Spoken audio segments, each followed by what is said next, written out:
नमस्कार मंडळी, जय शिवराय. तर आज मी तुमच्यासोबत शेअर करणार आहे साधी सिंपल आवळा कॅन्डीची रेसिपी. एकदम सिंपल आहे.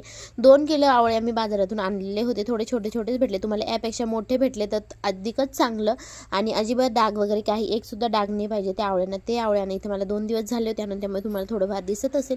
नाही तर अजिबात काहीच नव्हतं. तिथं मी पाणी घेतलं, त्यामध्ये आवळे टाकलेले आहे. थोडंसं मीठ टाकलं म्हणजे कसं एकदम क्लीन होऊन जातात, स्वच्छ निघतात आवळे. काही किटाणू वगैरे जर असतील ना तेही निघून जातात. तर स्वच्छ धुवून घेतले. त्यानंतर एका चाळणीमध्ये याला वाफ द्यायला ठेवायचं. चाळणीमध्ये घेतले, त्यानंतर कढई घेतली, त्यामध्ये स्टँड ठेवलं, थोडंसं पाणी टाकलं खाली.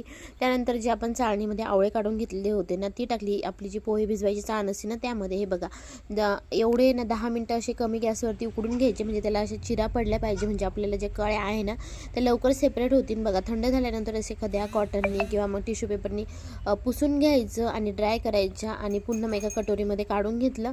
आणि त्यामध्ये मी साखर टाकलेलं आहे. जर 1 किलो आवळे असेल तर 1 किलो साखर टाकायची. 2 दिवस त्यामध्ये ते छान व्यवस्थित भिजू द्यायचं, हलवत राहायचं कंटिन्यू.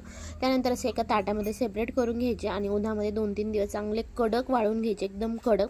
तुम्हाला दाखवते मी. तर बघा इथं मी सगळे ना जे होते जेवढे होते माझ्याकडे तेवढे सगळे ना ताटांमध्ये असे सेपरेट काढून घेतले. कारण जर तुम्ही एका ठिकाणी ठेवले ना ते एकदम चिपकून बसतात.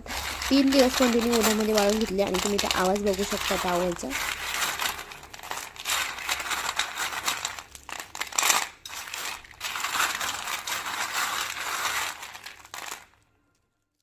तर एकदम कडक वाळलेले आहे. तर मी दुसऱ्या ताटामध्ये काढून घेतली, कारण मला यामध्ये ना आपली जी साखर असते ना मोठी किंवा मग तुम्ही बारीक जी असेल ती मिक्सरमध्ये बारीक करून घ्यायची, थोडीशी वरतून त्यामध्ये टाकायची, सगळे आवळ्यांना लागली पाहिजे त्या पद्धतीने व्यवस्थित छान.